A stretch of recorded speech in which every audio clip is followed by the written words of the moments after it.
नीलकंठ वर्णी, क्षमा कर दीजिए मुझे, मैंने बहुत बड़ी भूल की है।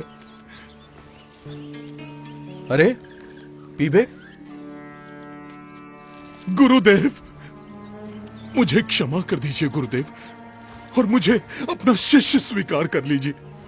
कल रात को मैंने मेरे सभी आराध्यों का फिर से आह्वान किया और उनसे कहा कि वे आपका नाश कर दें। तो उन्होंने तो मुझे ही बहुत मारा, पटक पटक कर धो दिया मुझे। और उन्होंने कहा कि आप तो सबके स्वामी, सर्वोपरि परमात्मा है। मुझे क्षमा कर दीजिए प्रभु, मुझे क्षमा कर दीजिए। सच्चे गुरु के बिना कोई भी साधक इधर उधर भटक ही जाता है। मैं भी भटक गया था।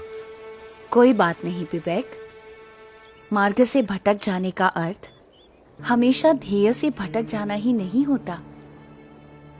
तुम्हारे पूर्व जन्मों की भूलों को तुम अज्ञान के कारण भूल गए हो, वैसे ही इस जन्म की भूलों को ज्ञान से भुला दो और अभी से एक अच्छे जीवन की शुरुआत कर दो। जी गुरुदेव, गुरुदेव, मैंने बहुत भूल की है। अब आप ही मेरा मार्गदर्शन कीजिए। जरूर विवेक, गुरु तो सही मार्ग दिखाने का प्रयास करता ही है, पर उस मार्ग पर चलना वो तो साधक का ही काम है। बस अब तुम एक सच्चे साधक को शोभा दे वैसा जीवन जियो। शुद्ध धर्म, शुद्ध आचरण, शुद्ध भक्ति भाव, यथार्थ ज्ञान आदि को अपनाकर परमात्मा की ओर कदम बढ़ाते चलो, तो वो भी तुम्हारी ओर आते चलेंगे। तुम्हारे पुराने संसार की रचना तुम ही ने की थी और तुम्हारे नए संसार की रचना भी तुम ही करो।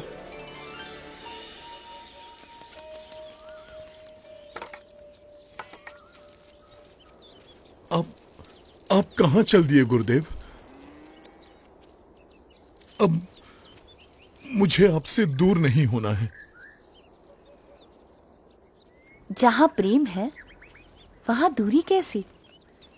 और भौतिक दूरी बढ़ने से हृदय की निकटता मिट थोड़ी ना जाएगी। विवेक, गुरु की आज्ञा में रहना वो उनके साथ रहने के समान ही है।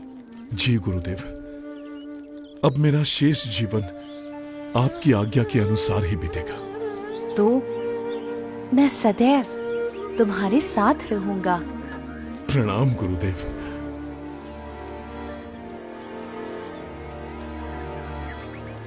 प्रणाम नीलकंठ वर्णी।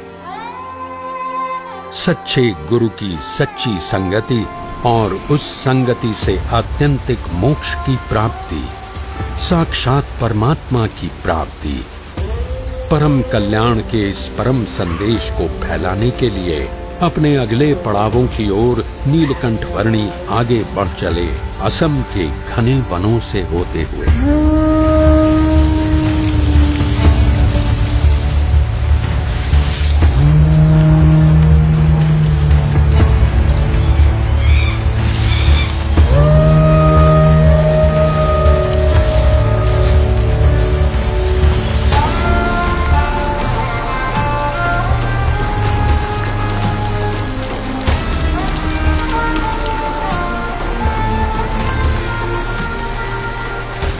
दक्षिणी असम के पर्वतीय प्रदेश को लांघते हुए चटगांव जिले के आसपास कहीं पर नीलकंठ वर्णी आ पहुंचे, एक दैवी, अप्रकट सी नौलखा पर्वत की साधना भूमि पर।